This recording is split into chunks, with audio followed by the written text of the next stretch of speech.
Hello viewers, আসসালামু আলাইকুম। আজ আমি আপনাদের ভীষণ টেস্টি করে বাঁধাকপি ভাজি দেখাবো।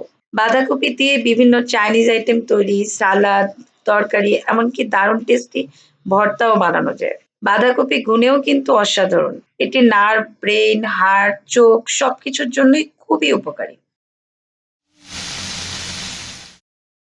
আজ বাঁধাকপি ভাজির জন্য আমি এমন টাটকা বাঁধাকপি বাজার থেকে কিনে নিয়ে এসেছি। সেটির অর্ধেকের চেয়ে বেশি অংশ কেটে নিলাম।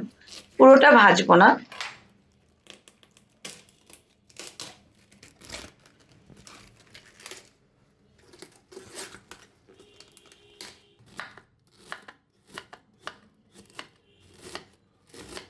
এবার কপি এভাবে মিহি করে কুচি করে নিচ্ছি। তারপর বাঁধাকপি ভালো করে ধুয়ে নিলাম।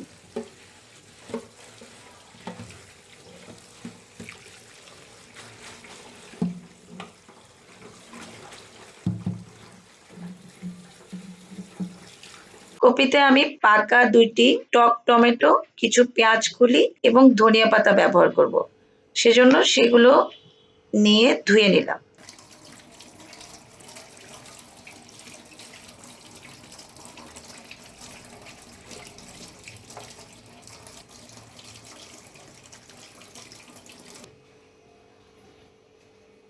এবার পেঁয়াজকলি ছোট ছোট কুচি করে নিচ্ছি।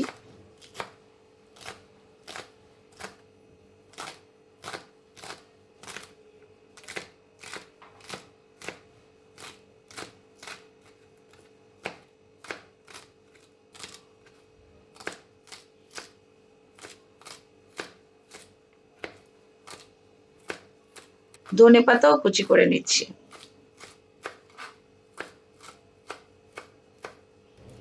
টমেটো দুটো পাতলা স্লাইস করে নিলাম।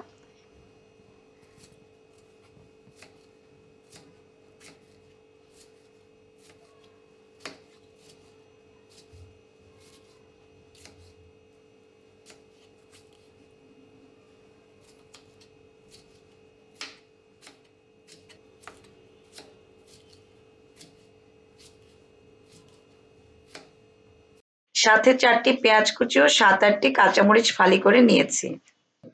এবার একটি কড়াই নিয়ে তাতে ৬ টেবিল চামচ তেল দিয়ে দিলাম।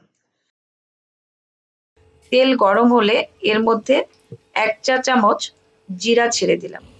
জিরার সুন্দর ফ্লেভার ছড়ালে কেটে রাখা পেঁয়াজ কুচি ছেড়ে দিলাম।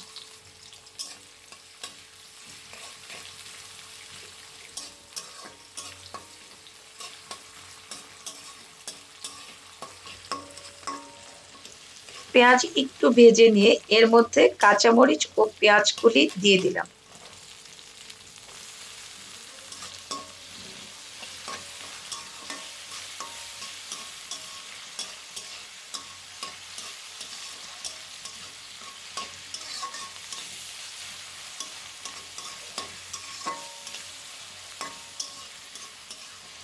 এটাও ২-১ মিনিট ভেজে কেটে রাখা বাঁধাকপি কুচি ঢেলে দিচ্ছি।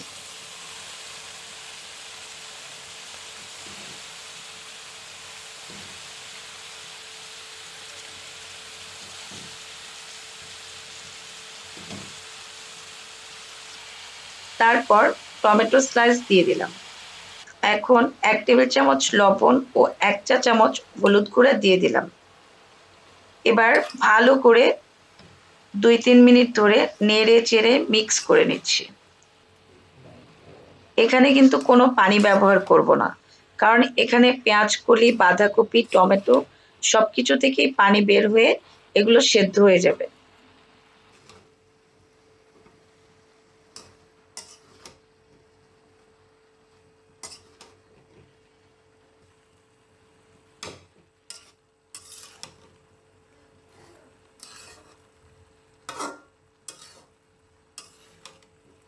দেখুন, আমি ২-৩ মিনিট নাড়াচাড়া করতে করতে বাঁধাকপি আস্তে আস্তে কেমন মিয়ে যাচ্ছে, আর দেখুন পানিও বের হতে শুরু করেছে।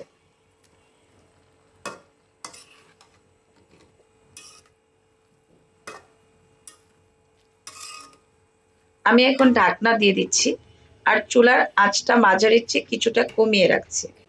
5 মিনিট পর ঢাকনাটি খুলে নিচ্ছি। কপি অনেকখানি কমে এসেছে।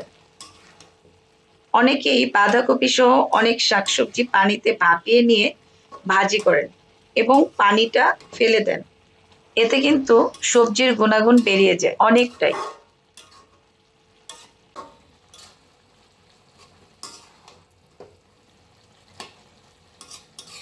আমি একটু নাড়াচাড়া করে আবারও ঢাকনাটা দিয়ে দিচ্ছি। 10 মিনিট পর ঢাকনা খুললাম। সবকিছুই সেদ্ধ হয়ে গেছে, কিন্তু অল্প অল্প পানি আছে।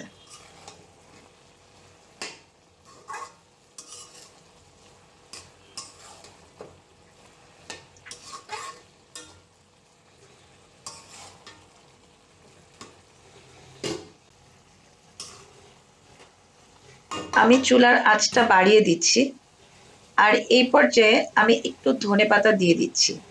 তারপর একটুখানি নাড়াচাড়া করে নিলাম।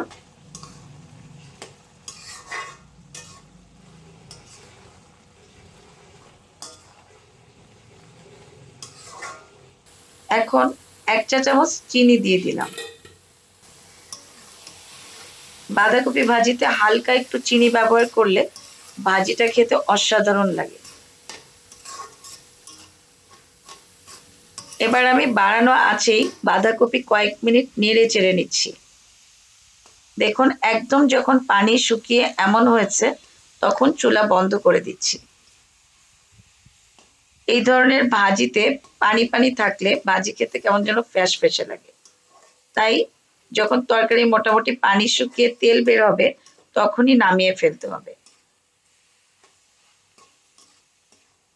আমি বাঁধাকপি ভাজি নামিয়ে ফেলছি। এরকম ভাবে ভাজি করলে কিন্তু বাঁধাকপি ভাজি খেতে খুবই টেস্টি লাগে। এই ভাজি সাদা ভাত কিংবা রুটি, পরোটা সবটার সাথেই দারুণ স্বাদ লাগে। আশা করি আপনাদের রেসিপিটি সহজ এবং ভালো লেগেছে। ভালো লাগলে প্লিজ আমার চ্যানেলকে সাবস্ক্রাইব করুন ও পাশে থাকা বেল আইকনটি ক্লিক করুন। আর যারা ইতিমধ্যেই সাবস্ক্রাইব করেছেন, তাদের অসংখ্য ধন্যবাদ। সবাই ভালো থাকবেন। আল্লাহ হাফেজ।